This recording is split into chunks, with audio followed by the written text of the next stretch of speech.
You listen to a ghostwriter in his shell. The Aiden Yagu Podcast.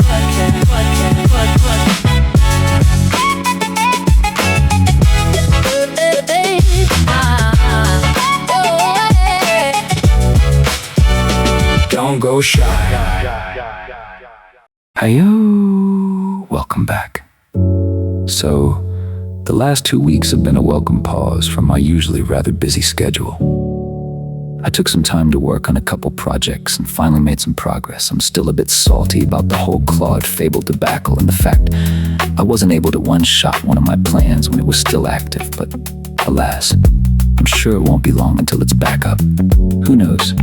Maybe by the time you're hearing this, we all bask in the glory that is Claude mythos. Funny enough, almost a perfect segue again, because me not being able to put these projects down. That's literally this week's episode. I'm back on my essay about the creative break a lot of us millennials and younger Gen X took when life took over, and how, thanks to AI, we're suddenly able to create again, and can't seem to stop. There's some pretty fascinating science behind why. Let's get to it. I'll be upfront. The title is a bit misleading. I don't really write lyrics because it's painful. Therapy can mean a lot of things, and when people say this in our space, I'm not entirely sure what they mean. Everyone has their own way of approaching this hobby, and their own reasons why. As for me, what I know is what happened. Somewhere in my early 40s, after roughly 20 years of not making anything, I picked up a generative AI tool, and something switched on inside me that I genuinely thought was gone.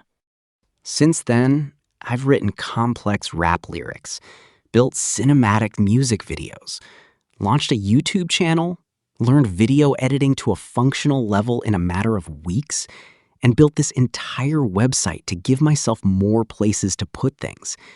Not in years, in months. I am learning faster now than I have at any point in my adult life. I am more absorbed, more focused, and more addicted to what I'm making than I have been by anything in 2 decades. And I don't think this is entirely about me. I see versions of this same thing happening to people across the AI creative communities. I'm a Zennial, but it doesn't matter if you're an older millennial or a younger Gen X. Most of us gave up on creative outlets sometime around their mid-20s, when life moved in and expression moved out. Something about these tools is just pulling us back. Something specific is happening here, and I've been very eager to examine this properly. So that's what this is. I'm putting on my analytical hat here, and we'll be asking why.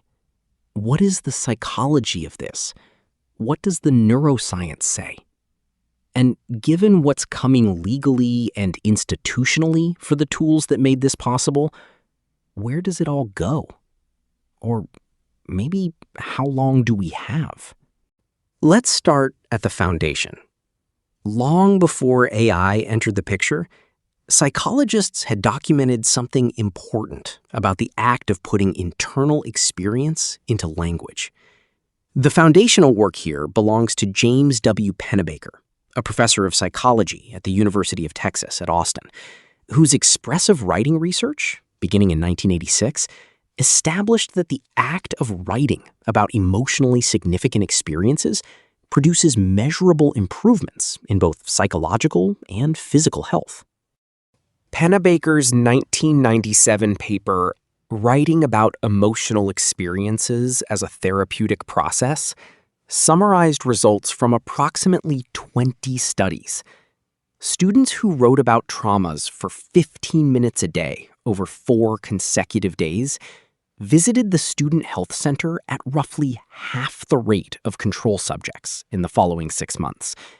Immune function improved. Depression markers decreased. The effects replicated across labs, populations, and decades.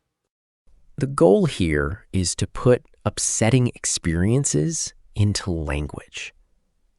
Having any type of traumatic experience is associated with elevated illness rates. Having any trauma and not talking about it further elevates the risk. James W. Pennebaker, Perspectives on Psychological Science, 2018. The mechanism, as Pennebaker theorized it, involves inhibition. Actively suppressing thoughts and feelings about unresolved experiences requires cognitive and physiological effort that functions as a chronic stressor.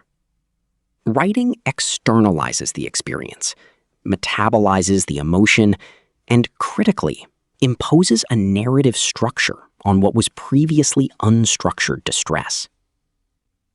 A 2005 review in Advances in Psychiatric Treatment described it plainly. Those who write about emotional topics generally have significantly better physical and psychological outcomes compared with those who write about neutral topics. What makes this relevant here isn't just the therapeutic function of writing in isolation. It's what that research implies about people who, for whatever reason, stopped doing it. The person who once wrote, once played music, once drew, once made things, and then stopped for 20-odd years under the pressure of adult life. What Pennebaker's research suggests is that the creative expression wasn't just a hobby. It was processing. And when it stopped, something that needed processing didn't stop. It just went unprocessed. Pennebaker's core finding isn't that writing is nice to do. It's that not doing it has a measurable cost. People who kept significant traumatic or emotionally loaded experiences secret were substantially more likely to suffer adverse health outcomes than those who disclosed. A VA clinical review confirms expressive writing interventions showed no difference in efficacy from trauma-focused cognitive behavioral therapy in reducing PTSD symptoms. What the writer does informally, the therapist charges for formally. And when you stop writing, for any reason, that function doesn't transfer anywhere by default. Now, let's talk about who specifically is experiencing this creative reawakening and why the timing matters. I'm a Xennial, born in that narrow band between 1977 and 1983 that sociologist Dan Woodman at Melbourne University identified as a microgeneration, distinct from both Gen X and millennials.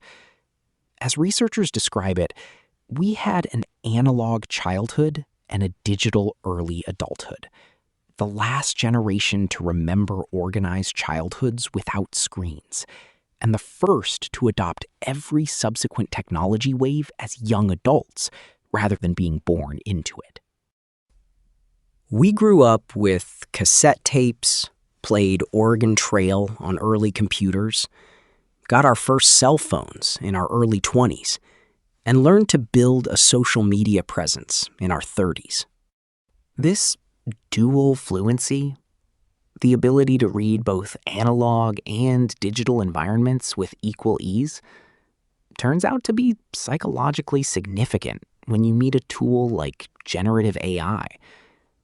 We're not intimidated by it the way older generations sometimes are. We're not naive about it the way younger ones sometimes are.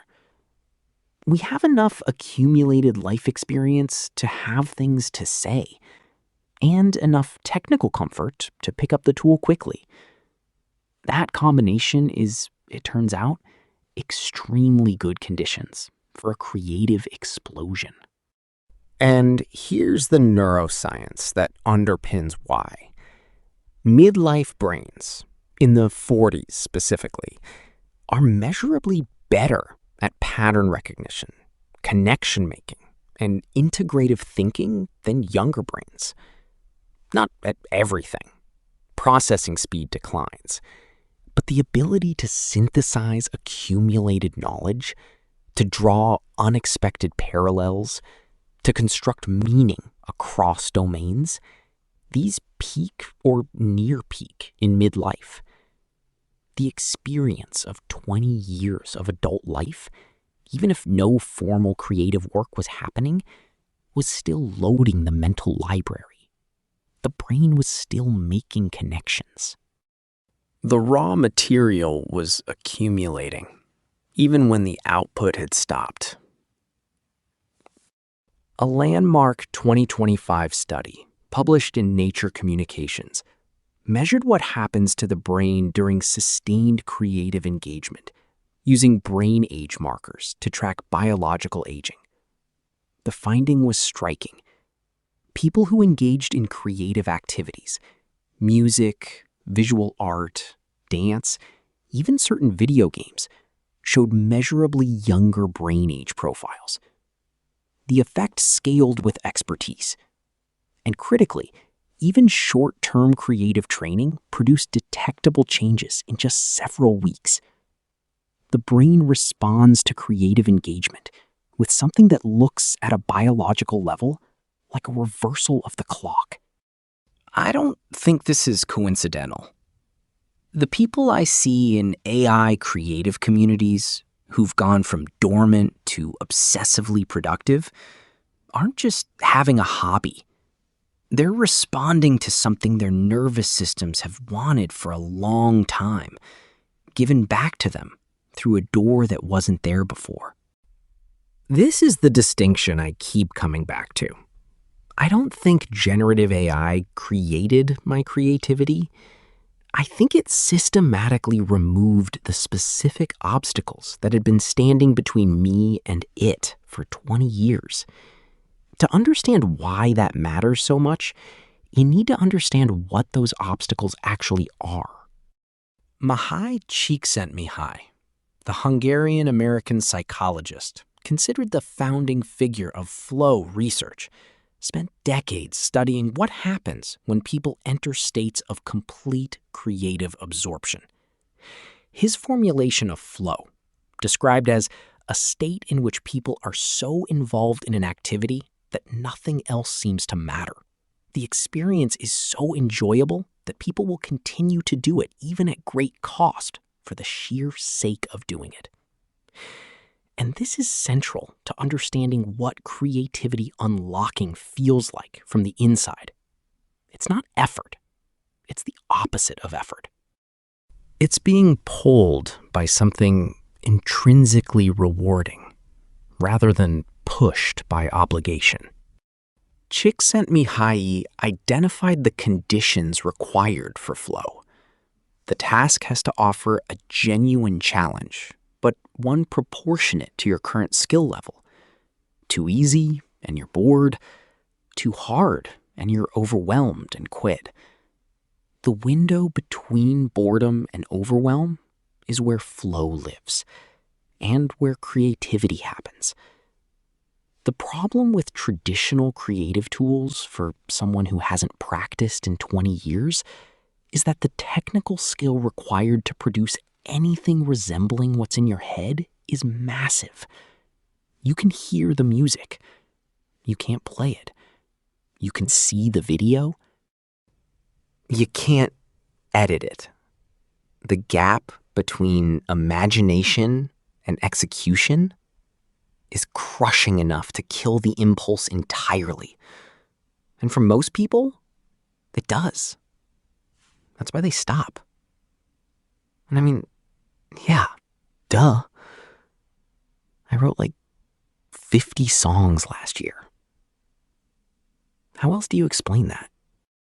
A 2025 study in Frontiers in Computer Science examined what they called the Human AI Co-Creative Design Process, HAI-CDP, and found that AI tools lower the entry barrier to creative engagement in measurably different ways for different people. For novices, the primary value is in breaking through early-stage cognitive barriers that block idea generation. For people with accumulated creative experience and taste, like a zennial who spent 20 years consuming music and film and art and ideas, The AI accelerates and refines rather than generates. The direction and judgment remain human. The execution friction is removed. Research published in Science Advances confirmed that access to generative AI ideas causes creative outputs to be evaluated as more creative, better written, and more enjoyable. And crucially, especially among less creative writers. The people who benefit most from AI as a creative tool are not the virtuoso professionals. They're the dormant creatives, the ones with 20 years of compressed ideas and no viable channel for them. Sound familiar? That's a precise description of folks around their 40s who just discovered these tools. There's a specific quality to this creative reawakening that I want to name directly because I think it's important to understand it clearly.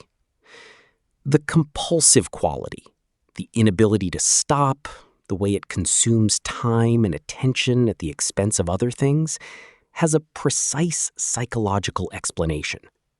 It's not weakness or lack of discipline, it's dopamine architecture meeting intrinsic motivation, and they're both firing at once.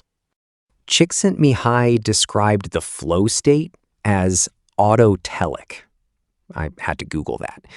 It means the activity is its own reward. The experience of making something is intrinsically satisfying, independent of outcome, audience, or recognition. His research showed that flow experiences produce what looks neurologically like transient hypofrontality, a temporary reduction in the prefrontal cortex's self-monitoring activity that removes the inner critic, produces a loss of self-consciousness, and generates the subjective experience of being carried by a current. It's like time itself distorts. External concerns fall away. The person is completely present in the act of just making. For someone who hasn't experienced this in decades, who has been living in Pennebaker's terms with a persistent inhibitory cost, the first time the flow state returns through a new creative tool, it doesn't just feel good. It feels like something that was missing is back. The addiction quality isn't to the tool, it's to the state the tool produces. And that state is not a luxury. The research suggests it's a functional necessity for well-being that a significant portion of adults have been without for a very long time. The website, the YouTube channel, the song after song after song, these aren't symptoms of something going wrong. They're symptoms of something that was always there, finally getting out. The question is whether the obsession can be directed rather than just experienced.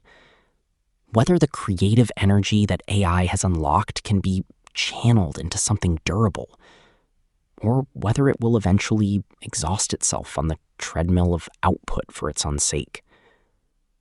I don't know the answer to that yet. But I know the question matters, since I already can see folks in the community burning themselves out by the looks of it. Hard pivot now, and a bit of context we need.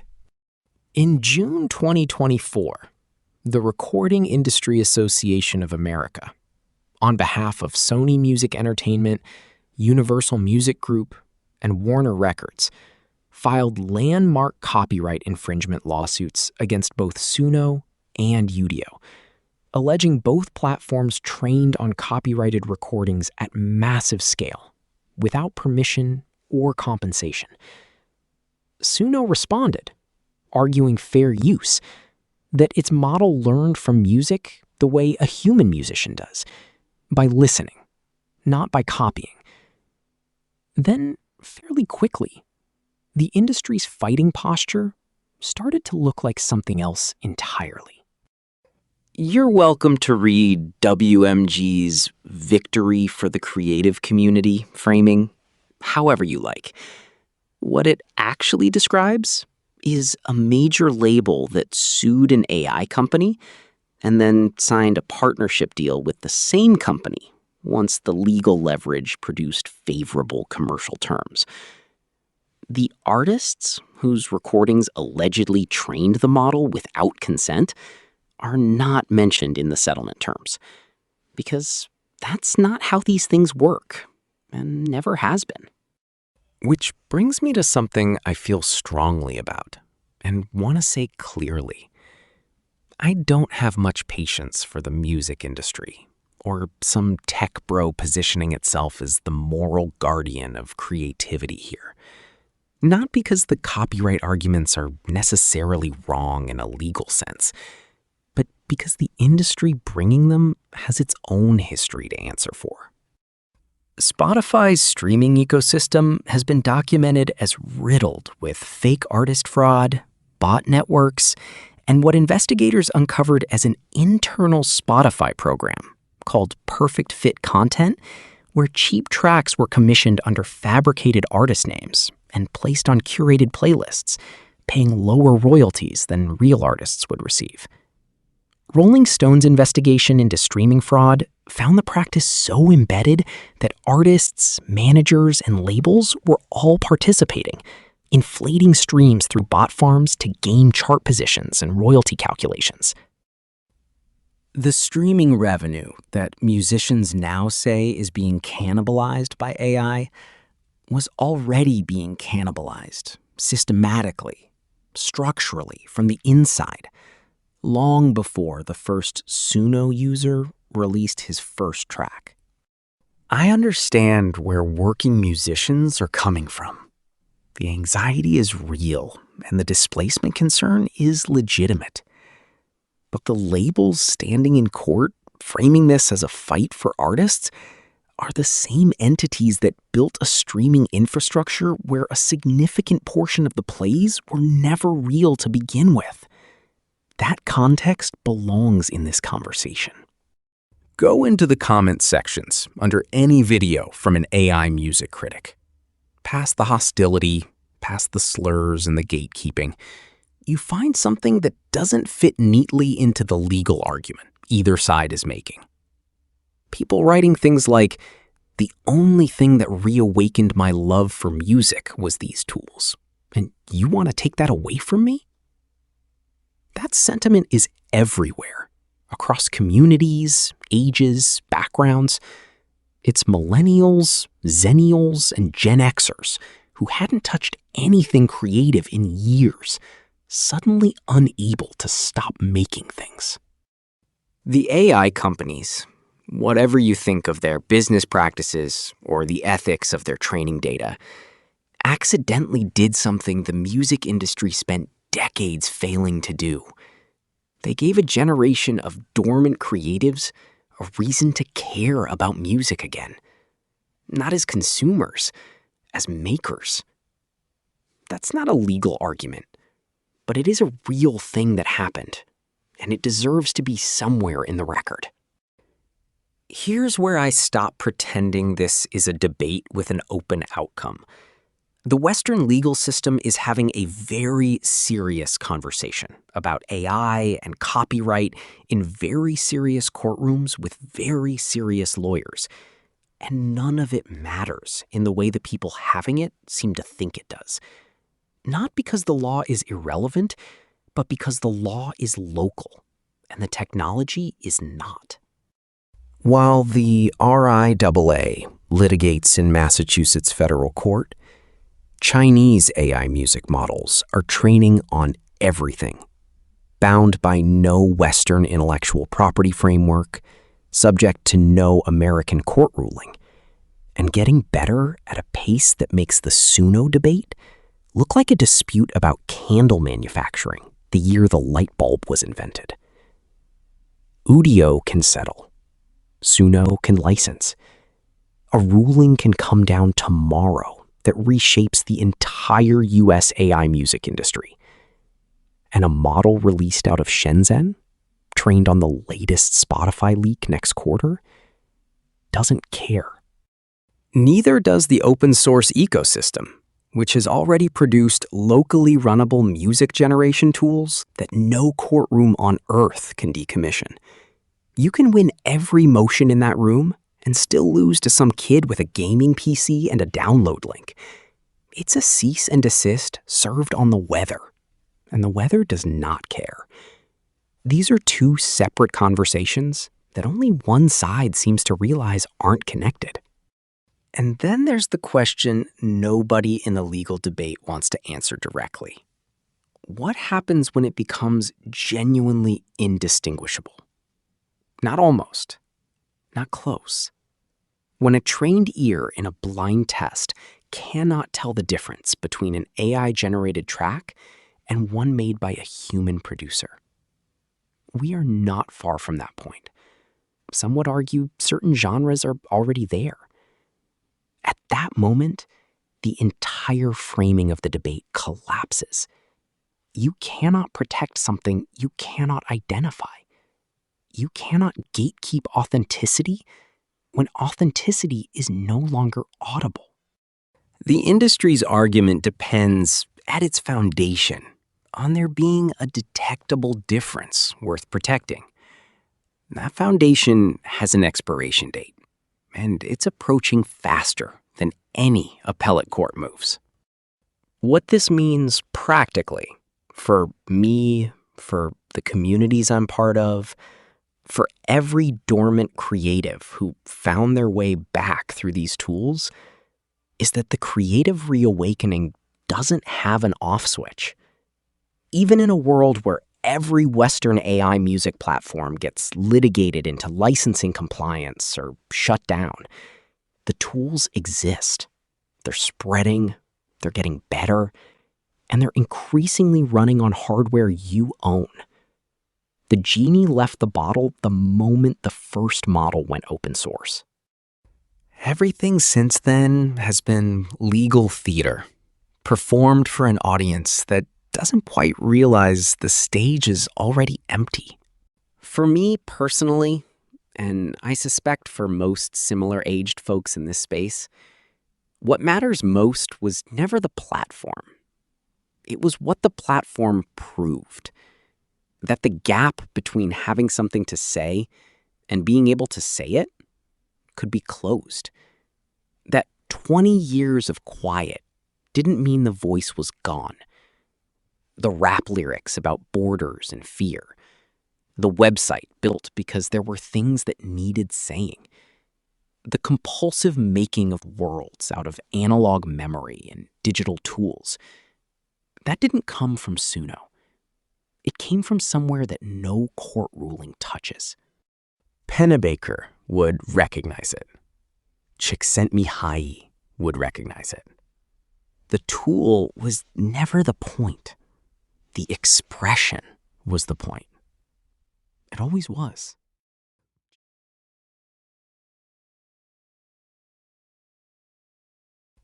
This isn't an argument that copyright is meaningless, or that the concerns of working musicians don't matter. It's an argument about scale and trajectory. The legal conversation happening right now is real, but it's being had as though the outcome will determine whether this technology exists. It won't. The more honest question is what we do with that reality, rather than pretending the courtroom is the room where this gets decided.